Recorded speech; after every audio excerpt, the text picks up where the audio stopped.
আর প্রশ্ন উত্তর মুখস্থ নয়, এবার তোমরা নিজেরাই উত্তর দেবে। এটা নতুন চ্যানেল, ভিউজ নেই, তাই হয়তো তোমরা ভরসা পাবে না। তবে তোমরা যদি একবার ভিডিওটা মন দিয়ে দেখো, দেখার থেকে মন দিয়ে যদি শোনো, এই গল্প সম্বন্ধে কোনো অসুবিধা থাকবে না, জলের মতো সহজ লাগবে। আমি গল্প পড়ার সাথে সাথে প্রশ্নগুলো ব্যাখ্যা করব, তোমরা শুনতে থাকো। আশা করছি তোমরা সবাই আগের পার্টটা দেখেছো, মানে ইলিয়াস পার্ট 1টা। আর যদি না দেখে থাকো তাহলে বেঙ্গলি ক্লাস বাই অনিন্দিতা এই চ্যানেলে আগের পার্টটা দেখে নিও। এবার আমরা আসি পরের পার্টটায়। একদিন মোহাম্মদ শাহর একদল আত্মীয় অনেক দূর থেকে এসে তার বাড়িতে অতিথি হলো। তাদের মধ্যে একজন ছিলেন মোল্লা। মোহাম্মদ শাহ ইলিয়াসকে একটি ভেড়া এনে মারতে বলল। ইলিয়াস তার চামড়া ছাড়িয়ে সেদ্ধ করে অতিথিদের কাছে পাঠিয়ে দিল। অতিথিরা খাওয়া দাওয়া করলো, চা খেলো, তারপর কুমিশে হাত দিল। মেঝেয় কম্বলের উপর পাতা কুশনে গৃহস্বামীর সঙ্গে বসে অতিথিরা বাটি থেকে কুমিশ পান করতে করতে গল্প করছিল। তাহলে এটা একটা বাস্কির জাতি অতিথি আপ্যায়নের চিত্র এখানে দেখা দিয়েছে। কিভাবে তারা অতিথিদের সেবা যত্ন করত, কি খেতে দিত, কিভাবে অতিথিদের সঙ্গে সময় কাটাতো, এখানে তারই চিত্র তুলে ধরা হয়েছে। এমন সময় কাজ শেষ করে ইলিয়াস দরজার পাশ দিয়ে যাচ্ছিল। তাকে দেখতে পেয়ে মোহাম্মদ শাহ অতিথিদের বলল, দরজার পাশ দিয়ে যে বুড়ো মানুষটি চলে গেল তাকে আপনারা লক্ষ্য করেছেন কি? একজন বলল, আমি তাকে দেখিনি, কিন্তু ওর মধ্যে বিশেষ করে দেখবার কিছু আছে নাকি? বিশেষত্ব এই যে একসময় সে তল্লাটে সবচেয়ে ধনী ছিল, নাম ইলিয়াস। নামটা আপনারা হয়তো শুনে থাকবেন। অতিথি বলল, নিশ্চয়ই, না শুনবার জো কি? লোকটিকে কখনো চোখে দেখিনি, কিন্তু তার সুনাম ছড়িয়েছিল বহুদূর। অথচ আজ তার কিছু নেই। আমার কাছে মজুরের মতো থাকে, আর তার স্ত্রী আমার ঘটকিদের দুধ দই। অতিথি সব বিস্ময়ে জিভ দিয়ে চুক চুক শব্দ করলো, অর্থাৎ দুঃখ প্রকাশ করলো। ঘাড় নাড়াতে নাড়াতে বলল, সত্যি, ভাগ্য যেন চাকার মতো ঘোরে। একজন উপরে ওঠে তো আর একজন তলায় পড়ে যায়। আহা, বলুন তো, বুড়ো লোকটা এখন নিশ্চয়ই খুব বিষণ্ণ।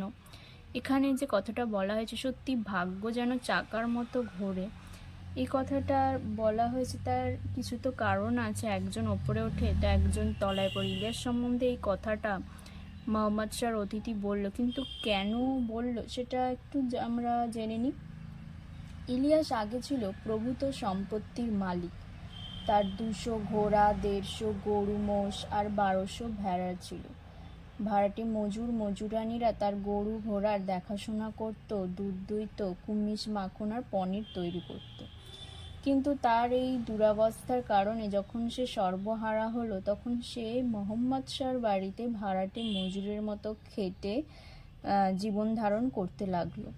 এই যে পরিবর্তন, মানে তার যে জীবনের একটা জায়গা থেকে, মানে প্রচুর ধন সম্পত্তি থেকে, সেখান থেকে একেবারে সেই ভাড়াটে মজুরানির মতো জীবন ধারণ করা, এটার জন্যই বলা হয়েছে যে ভাগ্য যেন চাকার মতো ঘোরে। মানে কখনো কেউ উপরে ওঠে, আবার কখনো কেউ তলায় পড়ে যায়।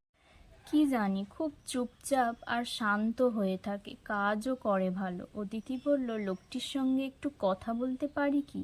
জীবন সম্পর্কে ওকে কিছু জিজ্ঞাসা করতে চাই আমি। গৃহস্বামী বলল, নিশ্চয়ই পারেন।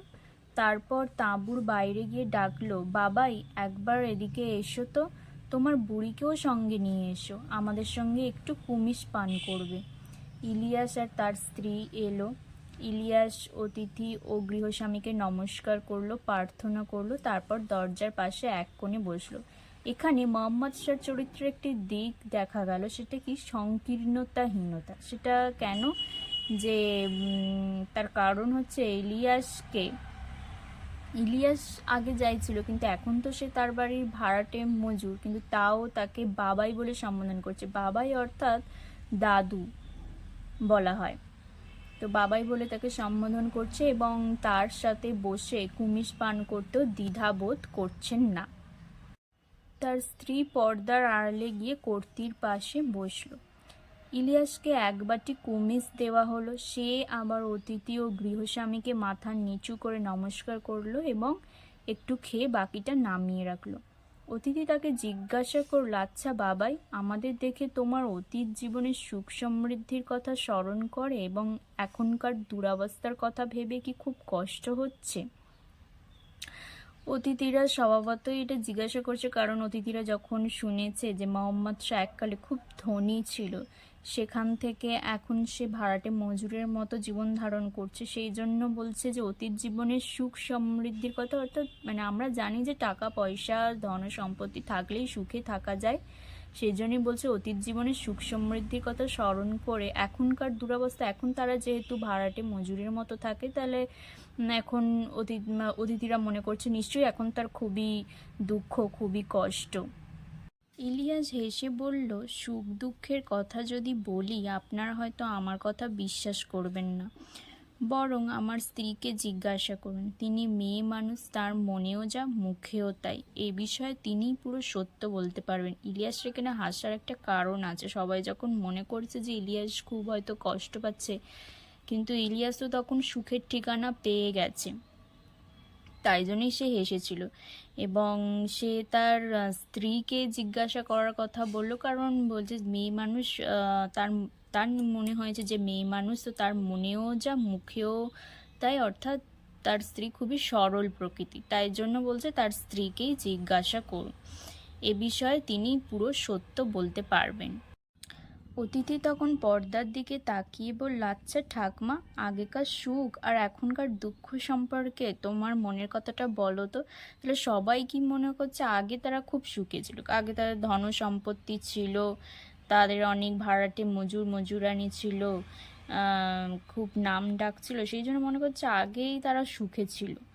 আর এখন যেহেতু তারা ভাড়াটে মজুরের মতো এখানে থাকে, সেই জন্য ভাবছে এখন বোধহয় তাদের দুঃখ, সেই জন্য বলছে কি আগেকার সুখ আর এখনকার দুঃখ সম্পর্কে। তো পর্দার আড়াল থেকে শামসেমাগি বলতে লাগলো, এই হলো আমার মনের কথা।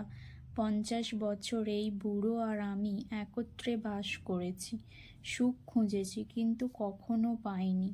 আর আজ এখানে এই আমাদের দ্বিতীয় বছর, যখন আমাদের কিছুই নেই, আমরা ভাড়াটে মানুষের মতো বেঁচে আছি, তখন আমরা পেয়েছি সত্যিকারের সুখ। আজ আর কিছুই চাই না। অতিথিরা বিস্মিত, গৃহস্বামীও বিস্মিত। সে উঠে দাঁড়ালো, পর্দা সরিয়ে বুড়ির দিকে তাকালো। 2 হাত ভেঙে বসে সে স্বামীর দিকে চেয়ে হাসছে, স্বামীও হাসছে। এখানে অতিথিরা বিস্মিত কেন? কারণ একটু আগেই এখানে বলেছে যে 50 বছর ধরে তারা বৈভব জীবনে একত্র বাস করে সুখ শান্তি খুঁজে পায়নি, কিন্তু এই ভাড়াটে মানুষের মতো যখন তারা বাঁচছে, তখন তারা পেয়েছে সত্যিকারের সুখ। অর্থাৎ যখন ধনসম্পদ ছিল তখন তারা সুখে ছিল না, কিন্তু যখন ধনসম্পদ সব কিছু হারিয়ে তারা যখন ভাড়াটে মজুরের মতো বাঁচছে, তখন তারা কিসে সুখ পেয়েছে সেটা ভেবেই অতিথিরা বিস্মিত। গৃহস্বামীও বিস্মিত, মোহাম্মদ শাহর কথা বলা হচ্ছে। সে উঠে দাঁড়ালো, পর্দা সরিয়ে বুড়ির দিকে তাকালো। 2 হাত ভেঙে বসে সে স্বামীর দিকে চেয়ে হাসছে, স্বামী হাসছে। তাদের দুজনের হাসির কারণ কি? তাদের দুজনের হাসির কারণ হচ্ছে একটাই, যে তার শামসেমাগি ও ইলিয়াস দুজনেই তারা সব কিছু হারিয়ে এখন জীবনে সুখ ও শান্তির চাবিকাঠি পেয়েছে, সেই জন্য তারা দুজনেই দুজনের দিকে চেয়ে হাসছে। বুড়ি আবার কথা বলল, আমি সত্য কথাই বলছি, তামাশা করছি না। অর্ধ শতাব্দী ধরে আমরা সুখ খুঁজেছি, 50 বছর ধরে আমরা সুখ খুঁজেছি, যেটা আগে বলেছে। যতদিন ধনী ছিলাম কখনো সুখ পাইনি, কিন্তু আজ এমন সুখের সন্ধান আমরা পেয়েছি যে আর কিছুই আমরা চাই না। কিন্তু এখন কিসে তোমাদের সুখ হচ্ছে? সেটাই সবাই ভাবছে, যে যখন ধনসম্পত্তি ছিল, বিশাল বৈভব ছিল, তখন সুখ ছিল না, সব কিছু হারিয়ে এখনকার জীবনে ভাড়াটে মজুরির মতো যখন তারা বাঁচছে, তখন তাদের কিসে সুখ হচ্ছে? বলছি, যখন ধনী ছিলাম বুড়োর বা আমার এক মুহূর্তের জন্যেও শান্তি ছিল না। কথা বলবার সময় নেই, অন্তরের কথা ভাববার সময় নেই, ঈশ্বরের কাছে প্রার্থনা করবার সময় নেই, দুশ্চিন্তারও অন্ত ছিল না। বা দুশ্চিন্তা, এখানে অনেকগুলি দুশ্চিন্তার কথা বল, যেমন দেখো অতিথি বিষয়ক দুশ্চিন্তা, কেমন কি অতিথিরা এলেন এক দুশ্চিন্তা, কাকে কি খেতে দিই, কি উপহার দিই যাতে লোকে নিন্দা না করে। আবার অতিথিরা চলে গেলে এখানে মজুর বিষয়ক দুশ্চিন্তা হচ্ছে, মজুরদের দিকে নজর দিতে হয়, তারা যেমন কম খেটে বেশি খেতেই ব্যস্ত, তেমনই আমরাও নিজেদের স্বার্থে তাদের উপর কড়া নজর রাখি, সেও তো পাপ।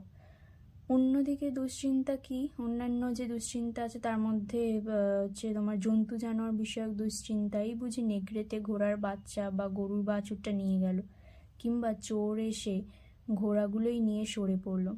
রাতে ঘুমাতে গেলাম কিন্তু ঘুমাবার উপায় নেই, দেখো এত কিছু থাকা সত্ত্বেও কিন্তু তাদের রাত্রিরে ঘুম নেই। কেন ঘুম নেই? মনে দুশ্চিন্তা থাকলে কি আর রাত্রিরে ঘুম হয়? এখানে তো অনেকগুলোই দুশ্চিন্তা বলেছে, এছাড়াও আরও কিছু দুশ্চিন্তা আছে এখানে। ভেরি বুঝি ছানাগুলোকে চেপে মেরে ফেললো, ফলে সারা রাত ঘুমই ছিল না। একটা দুশ্চিন্তা পেরোতেই আর একটা এসে মাথা চাড়া দিত, শীতের জন্য যথেষ্ট খড় মজুদ আছে তো। এছাড়া বুড়োর সঙ্গে মতবিরোধ ছিল, সে হয়তো বলল এটা এভাবে করা হোক, আমি বললাম অন্যরকম, ফলে ঝগড়া, সেও তো পাপ। কাজেই এক দুশ্চিন্তা থেকে আর এক দুশ্চিন্তায়, এক পাপ থেকে আর এক পাপেই দিন কাটত। সুখী জীবন কাকে বলে কোনোদিনই বুঝিনি। তাহলে আমরা এই প্যারাটাই পড়লাম যে তাদের সমস্ত কিছু থাকা সত্ত্বেও, অর্থাৎ ধন সম্পত্তি মজুরানি থাকা সত্ত্বেও তাদের জীবনে কেন সুখ ছিল না, সেটা আমরা এই প্যারাটুকুই পড়লাম। এবারে এখানে বলছে আর এখন, মানে এবার এই প্যারাটাই আমরা পড়বো যে সব কিছু হারিয়ে তাদের জীবনে কেন সুখ ও শান্তি এলো। এখন বুড়ো আর আমি একসঙ্গে সকালে উঠি, দুটো সুখ শান্তির কথা বলি, ঝগড়ারও কিছু নেই, দুশ্চিন্তাও কিছু নেই। আমাদের একমাত্র কাজ প্রভুর সেবা করা, যতটা খাটতে পারি স্বেচ্ছায় খাটি, কাজেই প্রভুর কাজে আমাদের লাভ বই লোকসান নেই। বাড়িতে এলেই খাবার ও কুমিশ পাই, শীতকালে গরম হবার জন্য লোমের কোট আছে, জ্বালানি আছে, আত্মার কথা আলোচনা করবার বা ভাববার মতো সময় আছে, সময় আছে ঈশ্বরের কাছে প্রার্থনা করবার। 50 বছর ধরে সুখ খুঁজে খুঁজে এতদিনে পেয়েছি। এখানে প্রথমেই দেখো এখানে বলেছিল যে যখন ধনী ছিলাম বুড়োর বা আমার এক মুহূর্তের জন্য শান্তি ছিল না, কথা বলবার সময় নেই। এবার দেখো সব কিছু হারিয়ে এখানে বলছে কি যে বুড়ো আমি একসঙ্গে সকালে উঠি, দুটো সুখ শান্তির কথা বলি, মানে এখন তাদের কথা বলার সময় আছে, ঝগড়ারও কিছু নেই, দুশ্চিন্তারও কিছু নেই। আগে দেখো নানা রকম দুশ্চিন্তার কথা বলা হয়েছে, এখন হচ্ছে একমাত্র তাদের কাজ প্রভুর সেবা করা। আগে তাদের কাছে ঈশ্বরের কাছে প্রার্থনা করবার সময়ও ছিল না, আর অন্তরের কথা ভাববারও সময় ছিল না। তাহলে এখানে যেটা বলতে চাইছে যে আগে তাদের কাছে প্রচুর ধনসম্পদ ছিল, তখন তারা একটা আরামদায়ক কমফোর্ট লাইফ লিড করত, কিন্তু নানা রকম দুশ্চিন্তার কারণে মানসিক শান্তি ছিল না, যেটা এখানে বারবার সুখ বলা হচ্ছে। যখন তারা সব কিছু হারালো, ধনসম্পদের সাথে সাথে সব দুশ্চিন্তাগুলোও চলে গেল, কারণ বেঁচে থাকার জন্য যা দরকার, খাওয়া পড়া অর্থাৎ পোশাক, মাথার উপর ছাদ, তা সবই মোহাম্মদ শাহ ব্যবস্থা করে দিয়েছিলেন। এখন তাদের কথা বলার সময় আছে, ঈশ্বরের কাছে প্রার্থনা করবার সময় আছে, অন্তরের কথা ভাববার সময় আছে, তাই তারা এখন সুখ ও শান্তি খুঁজে পেয়েছে। তোমরা এখানে এটা নোট করে নিতে পারো, এখানে নোট করে নিতে পারো যে তাদের জীবনে সুখ না থাকার কারণ কি, মানে সম্পত্তি ধনসম্পদ সব কিছু থাকা সত্ত্বেও তাদের জীবনে সুখ কেন ছিল না, এটা এই প্যারাটুকুর মধ্যে বলা হয়েছে। আর এই প্যারাটাতে বলা হয়েছে যে সব কিছু হারিয়ে তাদের জীবনে সুখ কিভাবে এলো, এটা নোট করে নিতে পারো, এই দুটো প্যারার পাশে লিখে নিতে পারো। অতিথিরা হেসে উঠল, কিন্তু ইলিয়াস বলল, বন্ধুগণ হাসবেন না, এটা তামাশা নয়, এটাই মানুষের জীবন। অতিথিরা কেন হেসে উঠল? ইলিয়াস ও তার স্ত্রী সব হারিয়ে সুখ খুঁজে পেয়েছে, এটা যেন তাদের বিশ্বাসই হয় না, সেই জন্যই অতিথিরা হেসে উঠল। কিন্তু ইলিয়াস বলল, বন্ধুগণ হাসবেন না, এটা তামাশা নয়। ইলিয়াস তাদের জীবন অভিজ্ঞতাকে পরিহাস চলে না দেখতে অনুরোধ করছে। এটাই মানুষের জীবন। মানুষের জীবন কেমন? মানুষের জীবন হচ্ছে সুখ দুঃখে ভরা। কখনো সুখ আসে তো কখনো দুঃখ, কখনো দুঃখ আসে তো কখনো সুখ, মানে কোনোটাই চিরস্থায়ী হয় না। আমার স্ত্রী আর আমি অবুঝ ছিলাম, তাই সম্পত্তি হারিয়ে কেঁদেছিলাম, কিন্তু ঈশ্বর আমাদের কাছে সত্যকে উন্মুক্ত করেছেন। কোন সত্যকে উন্মুক্ত করেছেন? এখানে বলা হয়েছে যে কঠোর পরিশ্রমের বিনিময়ে তাদের সম্পদ বৃদ্ধির আকাঙ্ক্ষা তাদের জীবন থেকে সুখ কেড়ে নিয়েছিল। অথচ যখন তারা সর্বস্ব হারিয়ে নিঃস্ব হয়ে পড়ল, তখন তারা প্রকৃত সুখের সন্ধান পায়। আর একটু ব্যাখ্যা করে বলতে গেলে, ইলিয়াস যখন প্রচুর ধনসম্পত্তির মালিক ছিল, তখন সে কিন্তু সুখের ঠিকানা পায়নি। যখন ভাগ্যের নিষ্ঠুর পরিহাসে সে সব কিছু হারালো, যখন ভাড়াটে মজুরের মতো জীবন ধারণ করছে, তখন সে দায়হীন নিশ্চিন্ত জীবনে সুখের ঠিকানা পেল। তখন তারা কি হলো, পরস্পরের সঙ্গে কথা বলার সময় পেত, তার স্ত্রীর সাথে ঈশ্বর চিন্তা করার অবসর পেল। অন্যের আশ্রয় থেকেও ইলিয়াস বুঝতে পারল প্রকৃত সুখ কাকে বলে। প্রকৃত সুখ অর্থাৎ মানসিক শান্তির অনুভূতি, যা সে লাভ করেছে। আর সে কথা যে আমরা আপনাদের বললাম তা ফুর্তির জন্য নয়, আপনাদের কল্যাণের জন্য। তখন মোল্লা বললেন, এটা খুবই জ্ঞানের কথা। জ্ঞানের কথাটা কি? ইলিয়াস ও তার স্ত্রী যখন অবুঝ ছিল, তখন তারা কি করেছিল না, সকল সম্পত্তি হারিয়ে তারা কাঁদতে বসেছিল, সাধারণ মানুষের মতোই। সাধারণ মানুষও তো তাই করবে। কিন্তু বিষয় সম্পত্তি যে ক্ষণিকের বিষয়, তার প্রতি আকর্ষিত হয়ে তারা যে জীবনের প্রকৃত লক্ষ্য থেকে বিচ্যুত হয়েছে, এই উপলব্ধি সকলের সামনে তারা তুলে ধরেছে।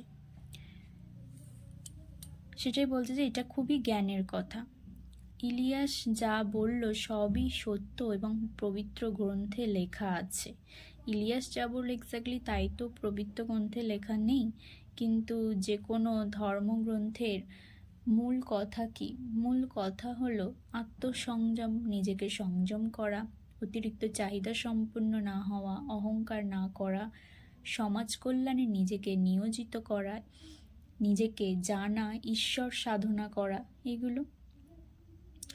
ইলিয়াস ও শামসেমাগি তাদের জীবনের অভিজ্ঞতা বলল, যাতে করে কি তাদের কল্যাণ হয়। অর্থাৎ এখানে যে মোহাম্মদ শাহ এবং তার বাড়িতে যে অতিথিরা এসেছিল, তাদের যাতে কল্যাণে, এখানে যে লাইনটা বলা হয়েছে যে আর সেই কথা যে আমরা আপনাদের বললাম তা ফুর্তির জন্য নয়, আপনাদের কল্যাণের জন্য, যাতে তারাও বুঝতে পারে জীবনের আসল লক্ষ্য, আসল উদ্দেশ্য কী, এবং জীবনে কিভাবে মানসিক শান্তিতে থাকা যায়। শুনে অতিথিরা ভাবতে বসল। অতিথিদের ভাবতে বসার কারণ কি? অতিথিরা কেন ভাবতে বসলো? কারণ অতিথিরা যখন ইলিয়াস ও শামসেবাগি তাদের জীবন অভিজ্ঞতা সম্পর্কে বলছিল, তখন তারা প্রথমে কিন্তু এটাকে অতটাও পাত্তা দেয়নি, পরিহাস চলেই নিচ্ছিল। কিন্তু যখন মোল্লা সাহেব তাকে সমর্থন করে বলল যেটি খুব জ্ঞানের কথা, পবিত্র গ্রন্থেও লেখা আছে, তখন তারা এই জীবন সত্যকে গ্রহণ করে নেয়। তাই তারা ভাবতে বসে। আজ তাহলে শেষ করলাম ইলিয়াস গল্পটি। আশা রাখছি তোমার গল্পটি বুঝতে পেরেছ। যদি কোথাও কোনো বিষয় নিয়ে ডাউট থাকে, কোনো প্রশ্ন নিয়ে ডাউট থাকে, তাহলে সেটা কমেন্ট করে জানিও, একদিন আলোচনা করা যাবে। আর যদি তোমাদের এই ভিডিওটি ভালো লাগে তাহলে একটা লাইক করো, কমেন্ট করো কেমন লাগছে জানিও, আর বন্ধুদের সাথে শেয়ার করো, আর সাবস্ক্রাইব করে পাশে থেকো বেঙ্গলি ক্লাস বাই অনিন্দিতা এই চ্যানেলে। তোমরা সাথে থেকো, আগামী দিনে এমন অনেক ভিডিও নিয়ে আসবো যা শুনে তোমাদের পড়ে বুঝতে সুবিধা হবে। আমি চাইছি যে তোমাদের যে কোনো গল্প বা কবিতার কনসেপ্ট ক্লিয়ার করতে, সেটা যদি তোমরা খুব ভালোভাবে বুঝতে পারো তাহলে যে কোনো কোশ্চেনের অ্যান্সার তোমরা করতে পারবে।